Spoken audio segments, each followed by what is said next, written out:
ओम शांति। अव्यक्त महावाक्य 17/7/69।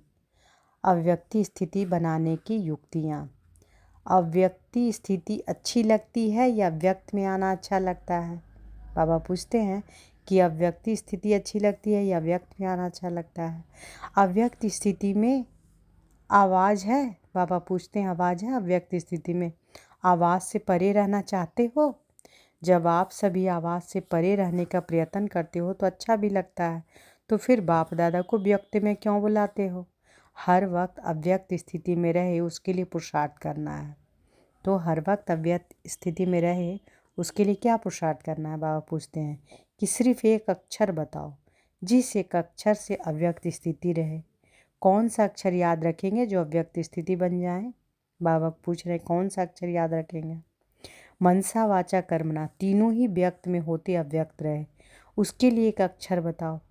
आत्माभिमानी बनना। आत्माभिमानी अर्थात अव्यक्त स्थिति। मनसा वाचा कर्मणा तीनों ही व्यक्त में होते अव्यक्त रहे, इसके लिए एक अक्षर बताओ। बाबा कहते हैं आत्माभिमानी। आत्माभिमानी अर्थात अव्यक्त स्थिति। लेकिन उस स्थिति के लिए याद क्या रखें, पुरुषार्थ क्या करें? धीरे धीरे ऐसी स्थिति सभी की हो जाएगी। किसी के अंदर में जो बात होगी वह पहले से ही मालूम पड़ेगा, इसलिए प्रैक्टिस करा रहे हैं। जितना जितना अव्यक्त स्थिति में स्थित होंगे, कोई मुख से बोले ना बोले लेकिन उसके अंदर का भाव पहले से ही जान लेंगे। ऐसा समय आएगा, इसलिए यह प्रैक्टिस कराते हैं। तो पहली बात पूछ रहे हैं कि एक अक्षर कौन सा याद रखें? अपने को मेहमान समझना। अगर मेहमान समझेंगे तो फिर जो अंतिम संपूर्ण स्थिति का वर्णन है वह इस मेहमान बनने से होगी।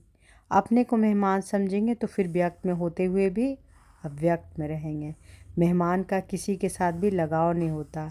हम इस शरीर में भी मेहमान हैं, इस पुरानी दुनिया में भी मेहमान हैं। जब शरीर में ही मेहमान है तो शरीर से भी क्या लगन रखे? सिर्फ थोड़े समय के लिए यह शरीर काम में लाना है। यहाँ मेहमान बनेंगे तो फिर वहाँ क्या बनेंगे? जितना यहाँ मेहमान बनेंगे उतना ही वहाँ विश्व का मालिक बनेंगे। इस दुनिया के मालिक नहीं, इस दुनिया में हम मेहमान हैं। नई दुनिया के मालिक है वह जो व्यक्त भाव में आ जाते हैं। उसका कारण यही है कि अपने को मेहमान नहीं समझते हैं, वस्तुओं पर ही अपना अधिकार समझते, इसलिए उनसे अटैचमेंट हो जाती है। अपने को अगर मेहमान समझो तो फिर यह सभी बातें ख़त्म हो जाए। अपना बैंक बैलेंस भी नोट करना है। जितना कमाते हैं उतना खाते हैं या कुछ जमा भी होता है, टोटल हिसाब निकाला है कितना जमा किया है। उस जमा के हिसाब में खुद अपने से संतुष्ट हो? नहीं। तो जमा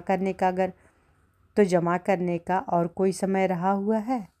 कितना समय है? बाबा कहते समय भी नहीं है, संतुष्ट भी नहीं, तो फिर क्या होगा? अभी सभी को यह खास ध्यान रखना चाहिए। अपना बैलेंस बढ़ाना चाहिए। कम से कम इतना तो होना चाहिए जो खुद संतुष्ट रहे। अपनी कमाई से खुद भी संतुष्ट नहीं रहेंगे तो औरों को क्या देंगे? एक एक को कितना जमा करना है?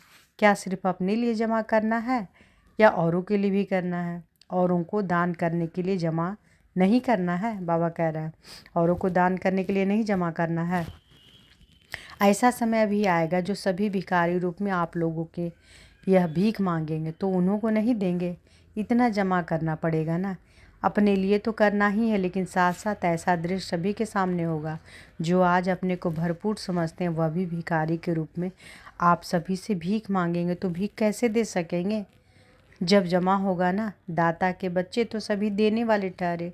आप सभी को एक सेकंड की दृष्टि अमूल्य बोल के भी प्यासे रहेंगे। ऐसा अंतिम दृश्य अपने सामने रख पुरुषार्थ करो। तो बाबा क्या कह रहे हैं कि दाता के बच्चे तो सभी देने वाले ठहरे। आप सभी की एक सेकंड की दृष्टि के अमूल्य बोल के भी प्यासे रहेंगे।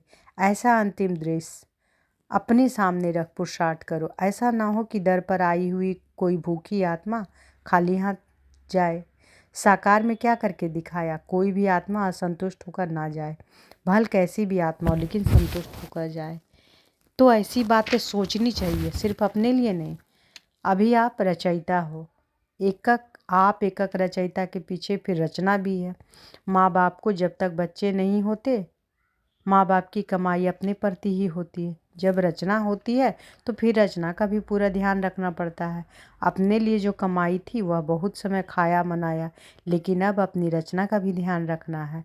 आपने अपनी रचना देखी है? कितनी रचना है? छोटी है व बड़ी है? बाबा कह रहे हैं बाप दादा हर एक की रिजल्ट देखते हैं। एक एक सितारे की कितनी रचना है? जितनी यहाँ रचना होगी उतनी वहाँ बड़ा राज्य होगा। यहाँ कितनी रचना रची है? अपनी रचना देखी है? भविष्य को जानते हो? बाबा कह रहे हैं रचयिता को सभी है। रचयिता तो सभी हैं, लेकिन बड़ी रचना की या छोटी रचना की है?